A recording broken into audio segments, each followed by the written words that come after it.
Nah, I just gotten ready to start right now, actually.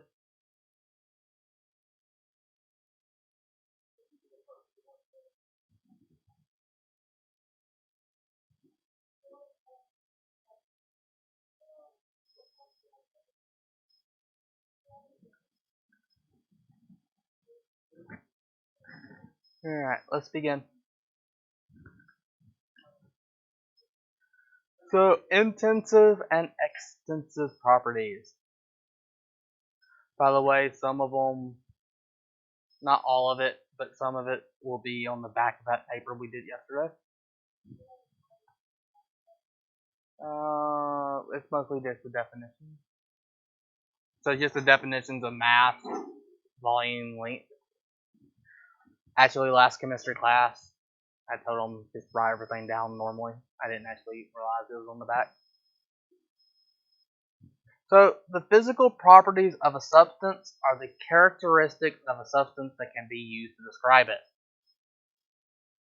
There are two types of physical properties. Extensive.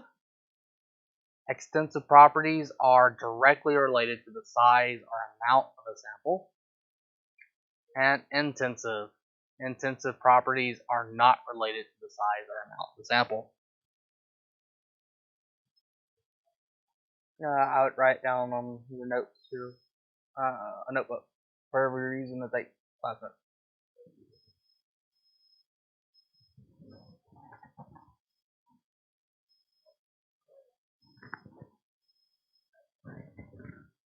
Actually, looking at your handout,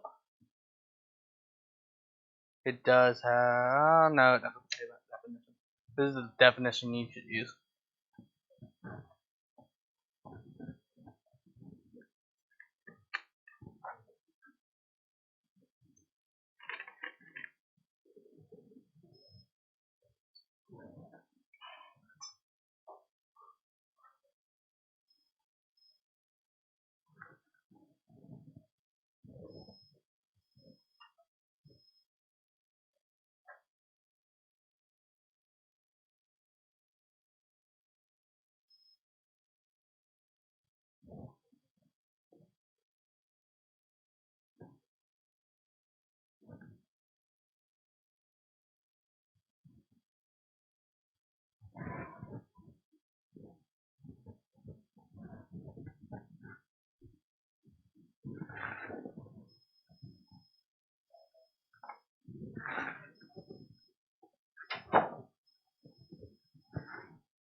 So there are three primary extensive properties that are related to the size of the sample.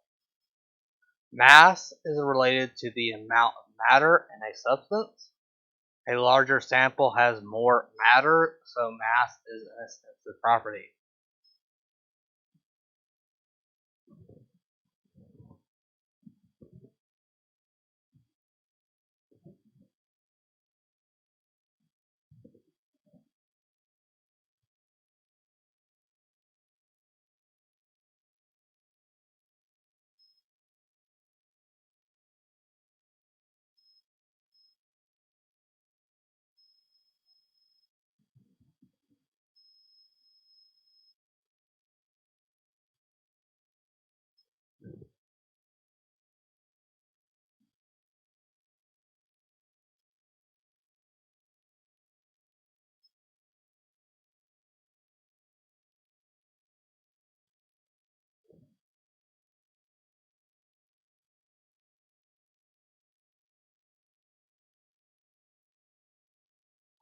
Volume is the amount of space a sample occupies. A smaller sample would take up less space, so volume is an extensive property. So extensive properties depend on the size or amount.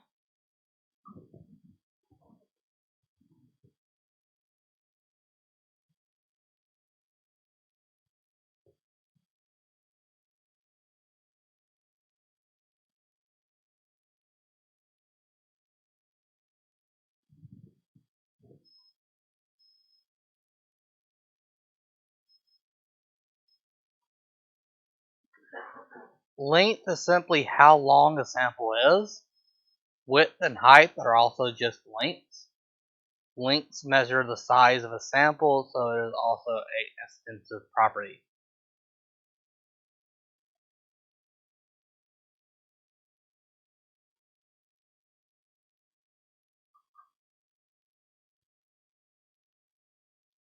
There are also 3 secondary extensive properties that are directly related to the mass of the sample. The number of moles of a sample is also a measurement of the amount of matter. We will learn how to convert between grams and moles a little later in the year.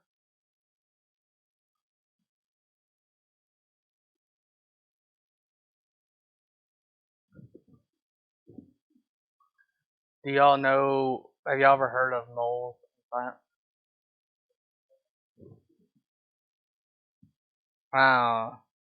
Do y'all know what a dozen is? Yeah, what's a dozen? 12.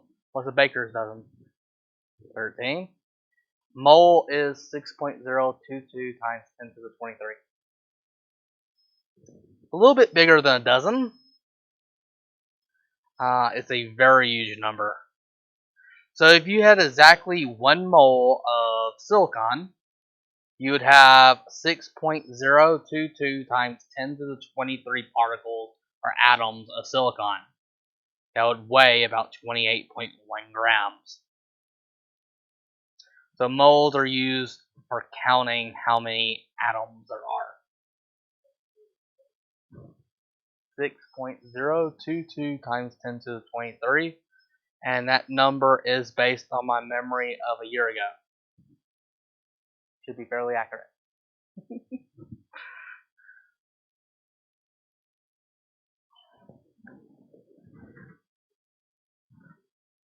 Yes. We'll learn significantly more about it later as we will use it like a lot. That number is actually called Avogadro's number. But we'll go about that later in the year. The amount of energy in a sample is directly related to its size. The amount of potential and kinetic energy of an object is directly related to the size and mass of that object. We won't be dealing with gravitational potential energy. Kinetic energy, I think there's only one time in the entire year we use it. It's 1/2 times mass times velocity squared. But you don't need to know that really, the equations and stuff. I'll bring it up whenever it's needed again. This isn't physics.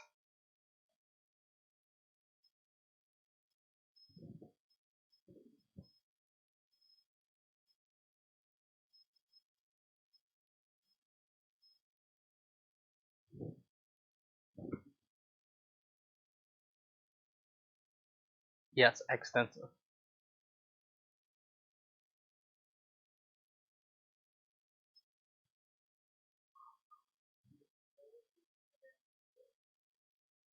Yes, this is the secondary extensive. There's 3 primary and 3 secondary.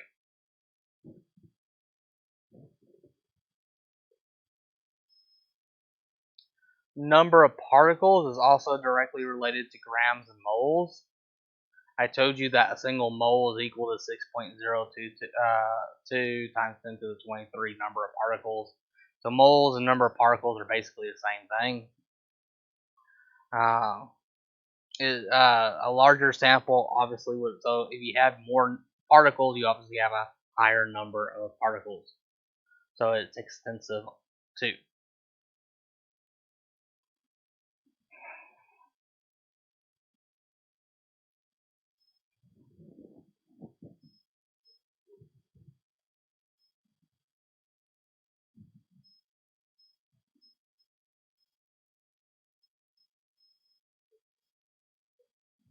Yeah, you don't really need to know primary versus secondary. But I got these PowerPoints from Miss England, who used to teach chemistry here. She likes using a lot of mnemonics. NVL min, the mnemonic for the extensive properties.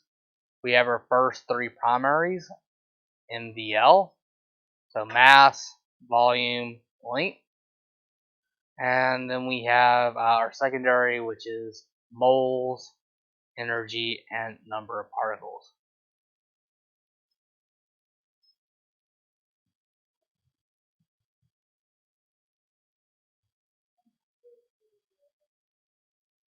Yeah, the first three, mass, volume, and length are primary, moles, energy, and number of particles are secondary.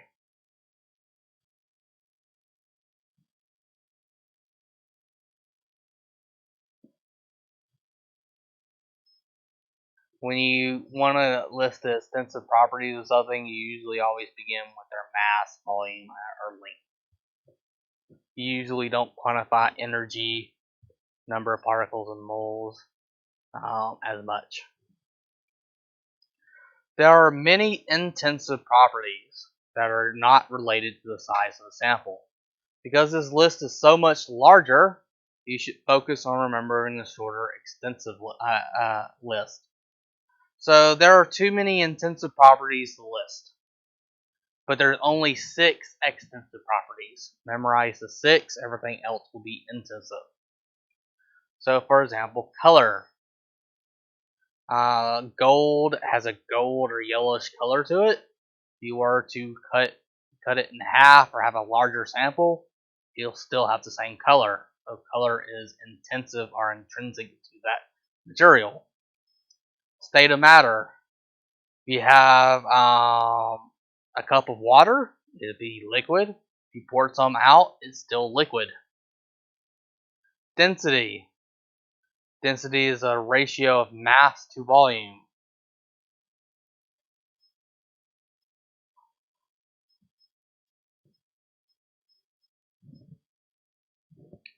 It may not seem like density should be related to the size of a sample because of this equation, but it's not that case at all. So density is equal to mass divided by volume. So if you add some mass to something, you have to also add volume to it. If you take away some mass, you're also taking away some of the volume. And it just happens that they're both about equal to each other when you do it as a ratio. So 17.5 grams divided by 13 cubic centimeters would mean that it has a density of 1.35 grams per cubic centimeter. If you were to reduce the mass from 17.5 down to 8.75, its volume would shrink to 6.5 cubic centimeters. But its density will stay the same. It would have a density of 1.35 grams per every cubic centimeter. Likewise, if you add mass, it doesn't change the density. Because it's a relationship between mass and volume, it is independent of both. That makes density an intensive property because it does not depend on size. Temperature is also an intensive property. This is because temperature of a sample depends on its surroundings, not its size. So if you have some ice, it would be at 32 degrees Fahrenheit or 0 degrees Celsius. If you remove some of the ice, the other ice doesn't immediately heat up or cool off. It doesn't immediately change temperature just because you remove something from it, because it doesn't depend on sample size. It makes it intensive. Some elements like copper and aluminum can appear in a number of different shapes. A substance that can be drawn out, especially into thin wires, is called ductile. A substance that can be bent and flattened, especially into a thin sheet, is called malleable. Yes.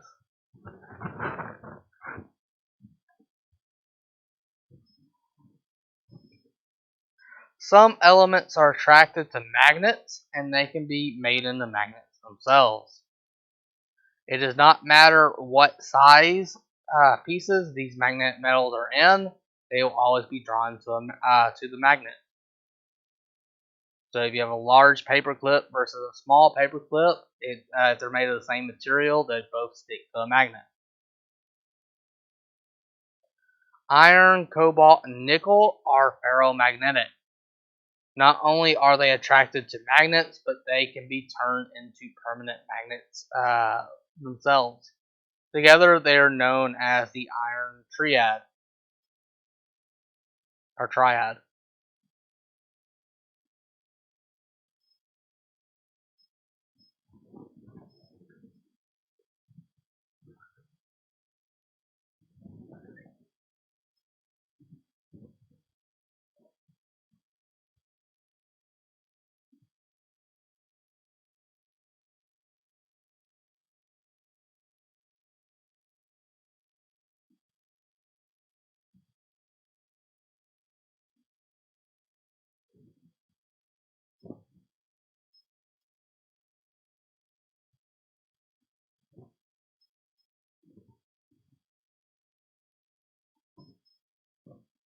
So let's sort some of these. Let's sort them in either intensive or extensive.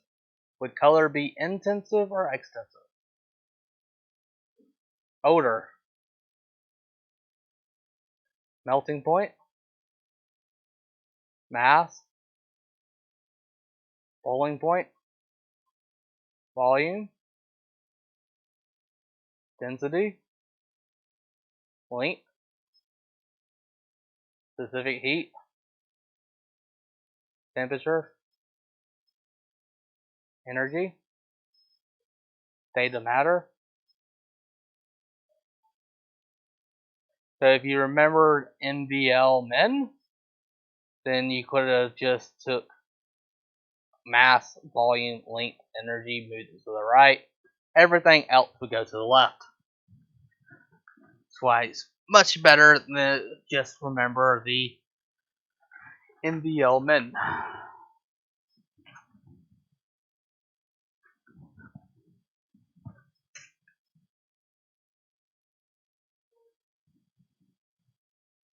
Yes, we're going back to this.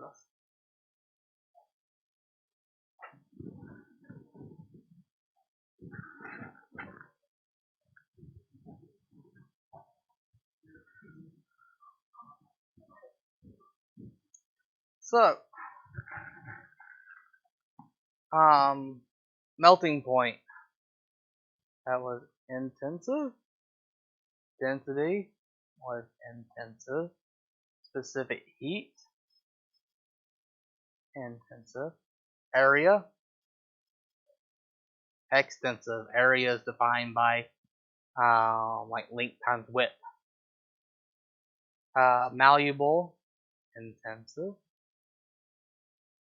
Intensive. Mass would be extensive. Flammability.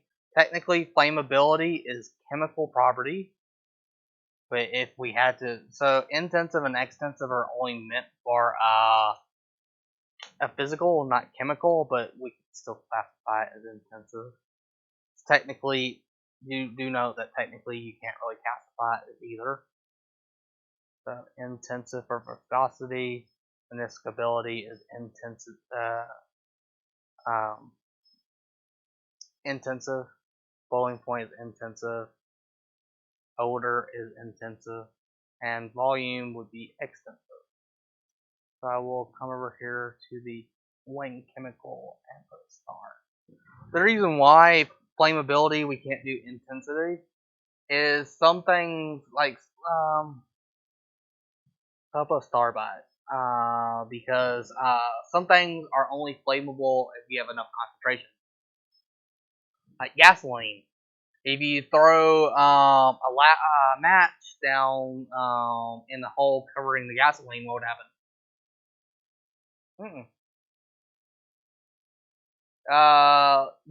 There's not enough oxygen. There's not enough oxygen, and there's too much gasoline. So as soon as it hits the pool of gasoline, it would just go out. There was no oxygen for the fire to burn. You have to have the right fuel ratio for it to actually between gasoline and oxygen for it to actually burn, which is why chemical properties don't have intensive versus extensive, technically. So looking at number one, what do you notice about the relationship between intrinsic? Note that intrinsic and extensive mean the same thing. And intrinsic and intensive are the same words, basically.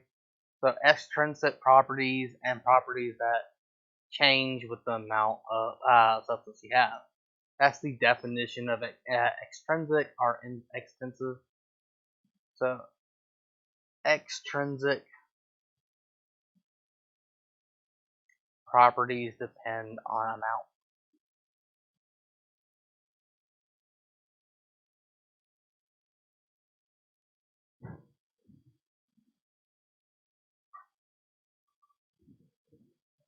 Intrinsic properties do not depend on amount.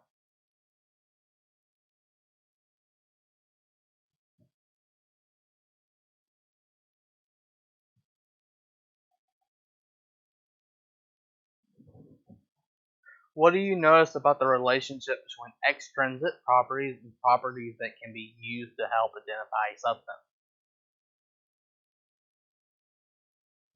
So looking at it, you cannot use extrinsic properties. So you cannot use extrinsic properties to identify a chemical.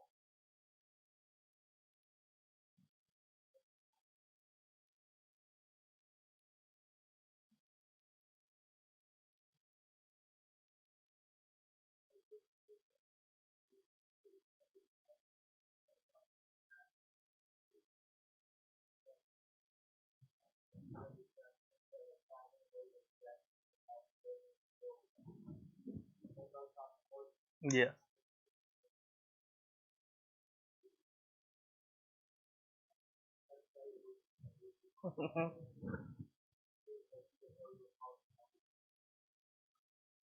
So intrinsic, you can use it to identify it.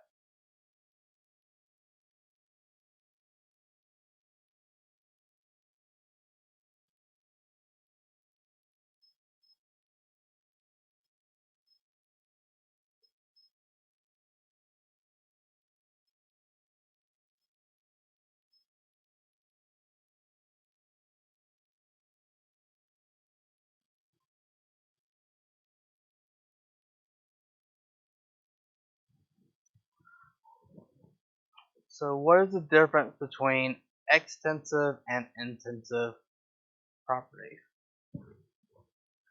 So extensive properties are not inherent of the chemical or material.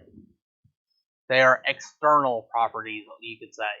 They are not. They do not make up the inherent properties of the chemical.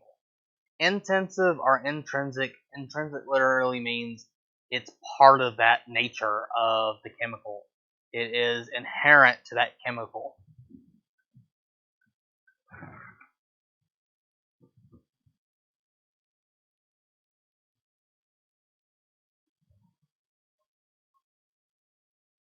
Yeah, that composition would be extent. Composition, and depends on what level you mean for composition. Yes, in that sense, yes. But if you're referring to a mixture of baking soda and sugar, no.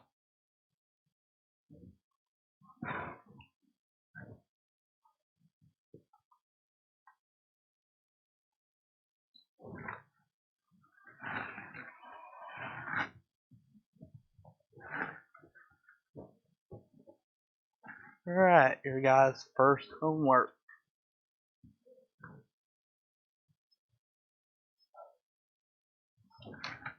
It'll be due tomorrow. However, if you work quickly, you might finish it in class today.